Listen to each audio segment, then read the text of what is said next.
Listen. You finna stab me? Sit back and listen. Are you finna So- stab me? He lied though.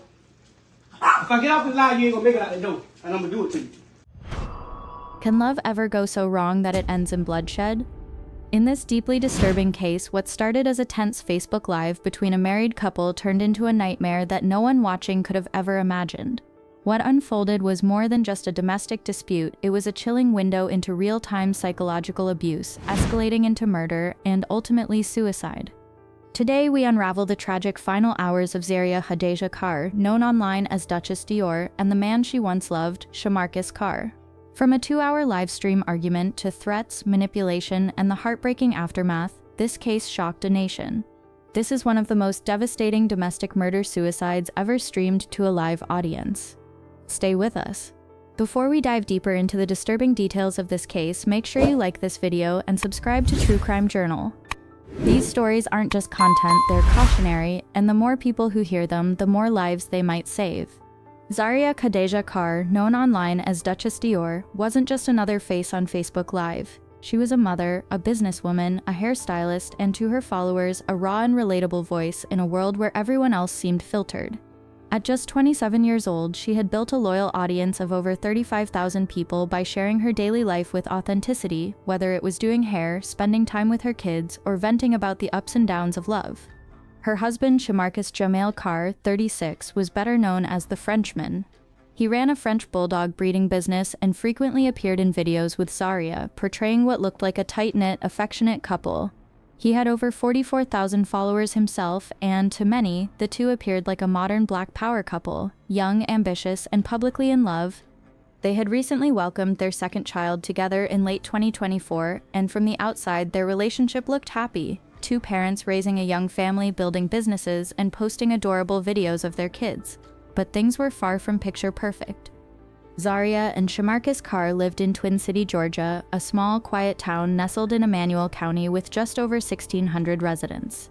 The kind of place where people wave from porches and everyone seems to know your name. It wasn't known for violent crime. In fact, murders were almost unheard of. But just like anywhere else in America, the darkness that hides behind closed doors can go unnoticed, and sometimes the most peaceful-seeming places conceal the deepest wounds.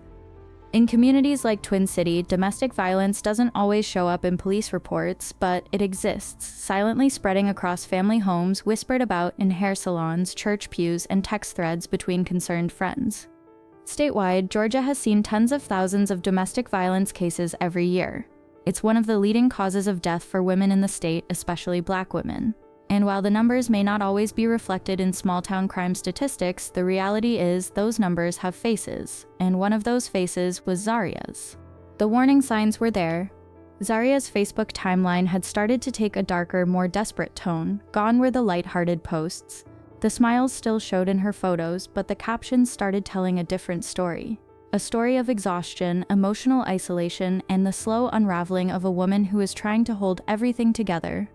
And then, on June 14, 2025, the very day her life would implode in front of thousands, Zaria posted a message that read like a premonition. It wasn't a joke, it wasn't drama, it was a warning. What friends and followers couldn't see behind the scenes was the growing tension in the Carr household. Shamarcus had allegedly confronted Zaria about infidelity. There were rumors of sexually transmitted infections, controlling behavior, and emotional manipulation. And while no one on the outside could confirm what was happening between them, Shamarcus made it clear he was at a breaking point. The Facebook Live wasn't some spontaneous argument, it was the explosion of everything that had been bubbling under the surface for months. A toxic mix of jealousy, betrayal, and emotional abuse boiling over in real time. It started like any other chaotic evening in a troubled home, raised voices, constant interruptions, the air thick with resentment. But this time, it wasn't confined to the walls of their living room. This time, the world was watching. The live stream opens mid-argument. Shamarcus Carr is filming himself, clearly trying to get a message out. But Zaria, his wife, is off-screen, already yelling. You can hear the tension in both of their voices. There's no calm, no reasoning, just raw chaos. You finna stab me? Sit back and listen. Are you finna So- stab me? He lied though. If I get off this line, you ain't gonna make it out the door, and I'm gonna do it to you. Oh. So the best thing for you to do is shut the fuck up and listen to the Well, line. you need to stop lying. I'm telling the story, bitch. You lied The though. fuck? But you're lying. I ain't lying about shit. You You be on know your how line. that She don't want me to tell it because she knows she's slime. Oh my kid, you slime. You talk to that nigga bitch. Okay, again, let me tell the story, bitch. Oh my kid, you slime. You try that nigga bitch. And you Again. bitch trying to got all the screenshots. I'll be back, y'all. She's mocking him, calling him delusional. He retaliates with accusations. He keeps warning her, but she just keeps talking and interrupting him while he was trying to explain what was going on. Okay, so what did they give you the right to go talk to him? No, I didn't. Okay, You so slime him. You slime so him. it's your job to And I correct. told. It's your correction. You told. You slime him and I told him. I said, Mark fucking your bitch. Okay. Again, so she telling him. That boy never touched me. She telling him, You oh. keep telling everybody trying to bounce like, oh, he did some fucked up shit to you, and you did it to him. I'll be back, y'all. You keep running your mouth and beat your ass now. You did. Keep running your mouth. I told you sit back in the damn office. Again, she don't want. She don't talk, and I beat her ass. This is why I'm trying to get you. I'm finna get to the whole nitty gritty. She don't want me to tell the story. That's why she Boy, you beat my ass when I was pregnant. I hadn't even talked to nobody. bitch. Okay, so stop lying. This the type of bitch that get beat. Long story short. So, this a nigga, like I said, I used to run with. This a nigga used to call me, hey, big bro, I got this going on. You know what I'm saying? Hey, shit, bro, I'm on whatever you on. Long story short, the nigga But was. he still tried The his nigga. bitch. You tried his bitch. Say something. You tried his bitch. Say something in my life. Bitch, sit back and listen. Oh, you finna stab me? Sit back and listen. Are you finna... So, Then, suddenly, something shifts. Shamarcus disappears off screen. There's a pause, a moment where you hope he's just walking away. But then the sound of a kitchen drawer opening. He returns, blade in hand. I ain't lying about shit. You know, she don't want me to tell it because she knows she's slime. Oh my kid, you slime. You talk to that nigga bitch. Okay, again, let me tell the story, bitch. Oh my kid, you slime. You try that nigga bitch. And you Again. bitch trying to got all the screenshots. When the Facebook Live cut out that night, it left more than just shocked viewers, it left behind a violent silence. Little did we know that Zaria will be dead after that live stream. Around 9:30 p.m. on June 14th, Twin City, Georgia, police responded to a domestic disturbance call at the Carr residence. When officers entered the Carr residence that night in Twin City, Georgia, it was clear something had gone terribly wrong. The house was eerily quiet, with signs of a struggle scattered throughout. Furniture had been overturned. Zaria Hadejah Carr, just 27 years old, was found unresponsive in the living room. She had suffered a single gunshot wound to the head. First responders rushed her to Emmanuel Medical Center, but despite their efforts, she was pronounced dead shortly after arrival. The Georgia Bureau of Investigation was quickly called in to assist with the case, and the Twin City Police Department began securing the scene. Evidence markers were placed throughout the house, one by a blood-stained wall, another near a pile of broken glass. Investigators collected a shell casing that matched the caliber of the weapon believed to have been used in the shooting, though no firearm was found at the scene.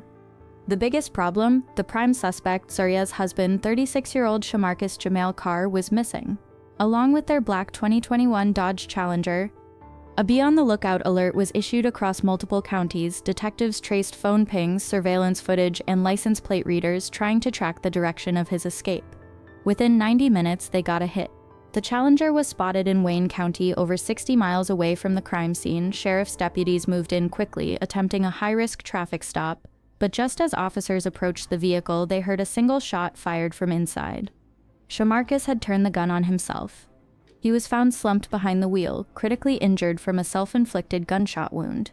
He was rushed to Memorial Satilla Health Hospital in Waycross. Hours later, he was pronounced dead. Back in Twin City, the investigation was just beginning.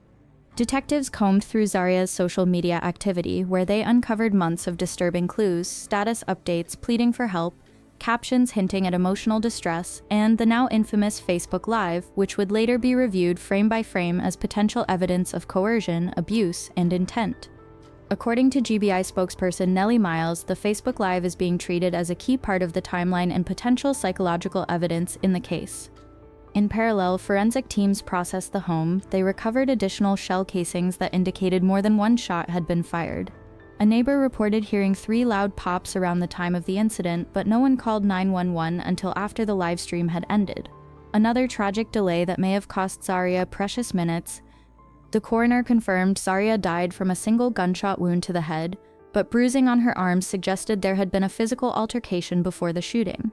Authorities believe she was attempting to leave when Shamarcus attacked her, something supported by the fact that a packed overnight bag was found by the door. By the end of the week, the GBI formally ruled the case a murder-suicide.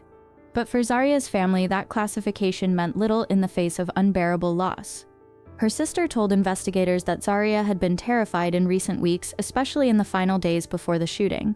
Friends came forward with stories of isolation, emotional manipulation, and controlling behavior from Shamarcus that had escalated since their marriage began. And the public was left reeling from the fact that the warning signs weren't just visible, they were live-streamed in real time. But no one acted quickly enough.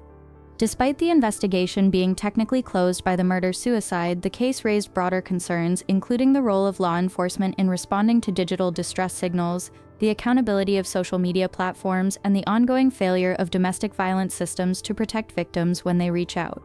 Zaria's death wasn't sudden, it was a slow descent, one that played out in public, in plain sight. She asked for help, she showed the signs, she even predicted the outcome, and still no one stopped it. Shamarcus didn't just end his wife's life, he turned her final moments into a performance, a live stream filled with threats, humiliation, and manipulation.